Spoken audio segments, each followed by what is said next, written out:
OG first song release అయింది థియేటర్లో, విమల్ థియేటర్లో చూసారు కదా, ఎక్స్పీరియన్స్ ఎలా ఉంది? సాంగ్ బీట్ ఎలా ఉంది? ఒక మాటలు బ్రో నిజంగా వేరే లెవెల్ ఉంది బ్రో. ఇవన్నీ కాదు బ్రో, ఒకటే మాటలో చెప్తున్నా, ఈ మూవీని బీట్ చేసి చూపిమని చెప్పండి. ఎవరైనా కానీ, ఏ హీరో అయినా కానీ ఈ మూవీని బీట్ చేసి చూపిమని చెప్పండి చాలు, ఇంకేమొద్దు. అంటే ఓజీ సినిమా మొత్తానికి కూడా ఇప్పటి వరకు ఉన్న హైప్ ఏదైతుందో ఈ సాంగ్ ఒక్కటి సమాధానం చెప్పుద్దంటారా? 100% బ్రో, 100% ఈ సాంగ్ మొత్తం అన్ని మూవీస్ని దింపుతుంది. 100% రాసి ఇవ్వచ్చు, ఎందుకంటే మొత్తం బీట్స్ అలా ఉన్నాయి. తమను ఎలా కొట్టాడు, బీట్ ఎలా కొట్టాడు, బ్యాక్గ్రౌండ్ మొత్తం సింక్ అయిందా, ఎడిటింగ్ ఓవరాల్ గా మొత్తం గూస్ బంప్స్ వస్తున్నాయి బ్రో లోపల వింటుంటే మాత్రం అసలు కంట్రోల్ అవ్వట్లేదు గూస్ బంప్స్. అసలు కూర్చుని వాళ్ళు ఎవడైనా ఇవ్వాల్సిందే, ఇంత డేంజర్ ఉంది సినిమా అయితే. సెప్టెంబర్ 25 సినిమా ఆన్ లోడింగ్ అని చెప్పి రెడీగా ఉండండి అని చెప్పి చెప్తున్నారు. ఇప్పుడు నువ్వేం చెప్తావు? ఒక ఫ్యాన్ బాయ్ చూద్దాం బ్రో, దాని అమ్మ బాబు ఎవడైనా కూడా కిందికి రావాల్సిందే 100%. ఏ హీరో అయినా కూడా కిందికి రావాల్సిందే. ట్రోలర్స్ కి ఏం చెప్తావు?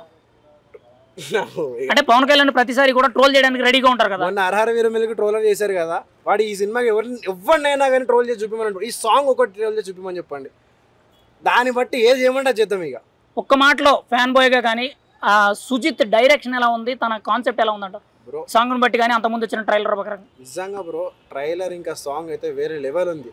మనస్ఫూర్తిగా చెప్తున్నాం, ఇదైతే ఫ్యాన్ బాయ్ కానీ ఏదైనా అనుకోండి మీరు, మనస్ఫూర్తిగా చెప్తున్నాం. మాకు గూడ్స్ బంప్స్ ఎట్లా వస్తున్నాయి లోపల నుంచి, వేరే లెవెల్ బ్రో అది నిజంగా. ప్రభాస్ రోల్ ఉంది అంటారు బ్రో, ఉంటుందంట. ప్రభాస్ రోల్ అది మాకు కూడా టాక్ వచ్చింది, కానీ అది తెలియదు, ఇంకా వచ్చి మూవీ వచ్చే వరకు తెలియదు అది, అంతే బ్రో. ఇప్పుడు డైరెక్షన్ పరంగా చూసుకుంటే సుజిత్ ఫస్ట్ సినిమా సాహో తీశారు కదా, ఆ సాహోకి ఇంటర్లింక్ గా ఇప్పుడు ఓజీ వస్తుంది, సేమ్ ప్యాటర్న్ అని అన్నారు. మీరేం చెప్తారు? ఒకవేళ రెండు కంబైన్ అయితే మాత్రం ఎలా ఉంటుందంట బ్రో?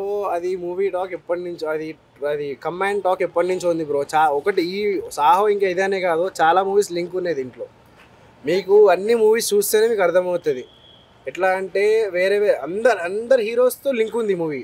ఇది మూవీ అనే కాదు, ఒక 6-7 మూవీస్ కలిపి లింక్ అవుతుంది. ఇప్పుడు పవన్ కళ్యాణ్ గారు ఫస్ట్ టైం ఇంత మాస్ గ్యాంగ్స్టర్ యాక్షన్ చేస్తున్నారు, అంటే గతంలో పనిచేసి చేశారు, అంతకు మించి ఉంటుందని చెప్పారు. ఇప్పుడు ఎలా అనిపిస్తుంది పవన్ కళ్యాణ్ గారు ఆ సాంగ్ లో చూసినప్పుడు? బ్రో అసలు చెప్పాలంటే ఈ ఏజ్లో అతను చేయడమే చాలా గ్రేట్. అండ్ ఈ డేంజర్ మొత్తం చాలా డేంజర్ ఇది మొత్తం, అది బ్రో. ఇంకేం లేదు చెప్పడానికి కూడా. ఒక మాటలో సాంగ్ గురించి ఏం చెప్తా చెప్పు? గుద్ద చింపి పడదింగింది, ఒకటే మాట.